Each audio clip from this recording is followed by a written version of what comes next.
Welcome to சோலை சாய் சமையல். இன்றைய வீடியோவில் சேப்பங்கிழங்கு ரோஸ்ட் தான் செய்ய போகிறோம். இது பெரியவங்க சின்னவங்க எல்லாருமே விரும்பி சாப்பிடுவாங்க. நம்ம வீடியோக்குள்ளே போகிறதுக்கு முன்னாடி நம்ம சேனலை இதுவரை சப்ஸ்கிரைப் பண்ணலன்னா பண்ணிக்கோங்க. பக்கத்தில் இருக்க பெல் பட்டன் ஆல் ஆப்ஷனை கிளிக் பண்ணி வச்சுக்கோங்க. அப்போ நம்மளோட எல்லா வீடியோ நோட்டிஃபிகேஷனில் வரும். வாங்க வீடியோக்குள்ளே போய் எப்படி செய்கிறதுன்னு பார்க்கலாம். சேப்பங்கிழங்கு நல்லா கழுவிட்டு வேக வச்சு எடுத்து வச்சுருக்கேன். பாத்திரத்துலையும் போட்டு வேக வச்சேன்.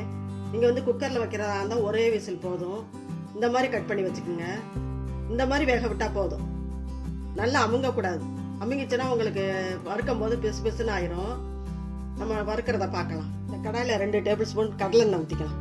கடலெண்ணெய் நல்லாயிருக்கும். செக்கெண்ணெய் நல்லா வாசனையாக இருக்கும்.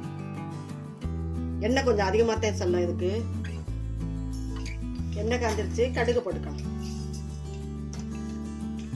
உளுந்து பருப்பும் போட்டுக்கலாம். கொஞ்சமாக ஜீரகம் போட்டுக்கலாம். நல்லா பொரியட்டும். இதிலே பெருங்காயத்தையும் போட்டுக்கலாம்.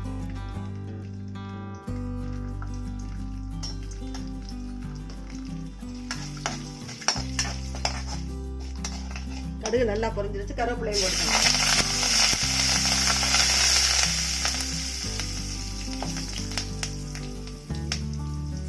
நம்ம கட் பண்ணி வச்சிருந்தோம்ல சேப்பங்கிழங்காய் போட்டுக்கலாம்.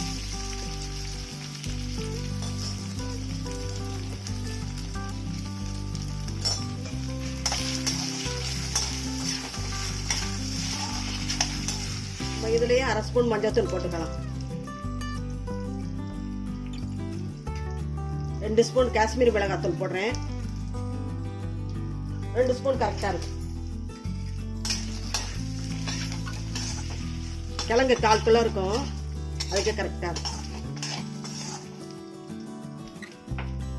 இதுக்கு தேவையான அளவு உப்பு போட்டுக்கலாம்.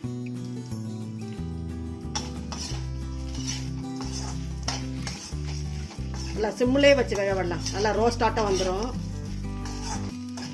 நீங்கள் கிழங்க மட்டும் நல்லா வேக வைக்காம ரொம்ப வேக வைக்கக்கூடாது. பாதி வெந்ததோட இறக்கிட்டோம்னா கரெக்டாக இருக்கும். ரொம்ப வேக வச்சிட்டோம்னா பிசு பிசுன்னு கொலன்னு போயிடும். ரோஸ்ட் மாதிரியே வராது. இதுலேயே நீங்கள் வேணால் கரம் மசாலா தூள், இஞ்சி பூண்டு பேஸ்ட்டு எது வேணாலும் போட்டுக்கலாம். நான் தனி மிளகாத்தூளும் மஞ்சள் தூள் தான் போடுவேன். நீங்கள் அது பிடிச்சா போட்டுக்கலாம். அந்த வாசனை பிடிச்சா போட்டுக்கலாம். நல்லா இருக்கும். சாம்பார் சாதம், தயிர் சாதம் எல்லாத்துக்கும் தொட்டு சாப்பிட்ற அருமையாக இருக்கும். நல்லா வேக வேக உங்களுக்கு ரோஸ்ட் ஆட்டம் வந்துடும். லாஸ்ட்டில் பாதி வெந்தோடனே நம்ம பச்சரிசி மாவு தூவிக்கலாம். அது இன்னும் கிறிஸ்பியாக நல்லா வரும். நல்லா கிளறி விட்டுட்டு இந்த மாதிரி பரப்பி விட்டிங்கன்னா நல்லா வேகும். எல்லா இடத்துலையும் ஒரே மாதிரி வேகும். ஒட்டிக்காம ஒன்னோட ஒன்று நல்லா பரப்பி விட்டு வேக விட்டிங்கன்னா நல்லா வேகும். நம்ம போட்ட மசாலாலாம் நல்லா ஒட்டி இருக்குது. இந்த டயத்தில் பச்சரிசி மாவு தூவிக்கலாம். ஒரு 1/2 ஸ்பூன் தூக்குறேன்.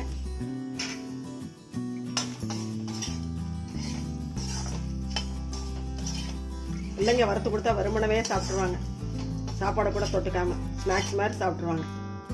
நீங்கள் வேக வைக்கிறத மட்டும் பார்த்து வேக வைங்க. பாத்திரத்தில் போட்டு வேக வச்சா நல்லது.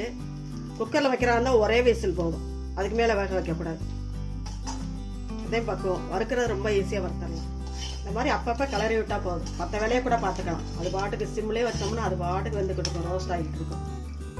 நம்ம சேப்பங்கிழங்குலே காரக்குழம்பு வைக்கலாம், மோர் குழம்பு வைக்கலாம். ரொம்ப நல்லா இருக்கும். இன்னும் 2 நிமிஷத்தில் இறக்கிடலாம். நம்மளோட சேப்பங்கிழங்கு ரோஸ்ட்டு அருமையாக ரெடி ஆகிடுச்சு பாருங்க. ஒன்று கூட உடையாமல் இருக்கு பாருங்க. நல்லா ரவுண்டா. நம்ம ஸ்டவ் ஆஃப் பண்ணிக்கலாம். இதே கடாயிலே வச்சிருக்கலாம் கொஞ்சம் நேரத்துக்கு. ஆறுற வரையும் நல்லா இருக்கும். நல்லா ரோஸ்ட் ஆகணும்னா இதே கடாயிலே இருக்கட்டும். இதே மாதிரி சேப்பங்கிழங்கு ரோஸ்ட்டு நீங்களும் செஞ்சு பாருங்கள். செஞ்சு பார்த்துட்டு எப்படி இருந்துச்சு உங்கள் கருத்துக்களை கமெண்ட்ஸில் சொல்லுங்கள். இந்த வீடியோ பிடிச்சிருந்தா லைக் பண்ணுங்கள், ஷேர் பண்ணுங்கள். நம்ம சேனலுக்கு மறக்காமல் சப்ஸ்கிரைப் பண்ணுங்கள். நன்றி, வணக்கம். அடுத்த வீடியோவில் பார்க்கலாம்.